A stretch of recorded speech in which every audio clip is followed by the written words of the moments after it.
Preparation is key. Start with clean, dry nails. Gently push back cuticles using a cuticle pusher or an orange stick. Nail shaping. Use a high-quality nail file to shape your nails. Opt for a shape that suits your preference, such as rounded, square, or almond. Exfoliation. Exfoliate your hands and feet to remove dead skin cells using a gentle scrub.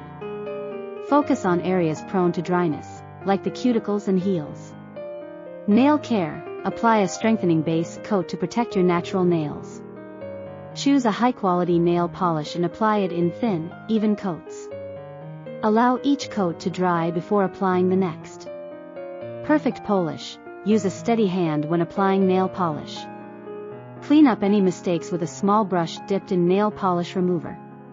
Seal the deal. Finish with a clear top coat to add shine and protect your manicure or pedicure.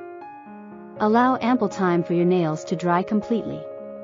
Moisturize. Apply a rich hand and foot cream to keep the skin soft and hydrated. Gently massage the cream into your hands and feet. Maintenance. To maintain your manicure and pedicure, reapply a clear top coat every few days. Be mindful of your daily activities to avoid chipping. Relax and enjoy. Take the time to relax and pamper yourself during the process. Remember, practice makes perfect, and the more you take care of your nails, the better you'll become at achieving that flawless manicure and pedicure at home. Enjoy the process and have fun experimenting with different nail colors.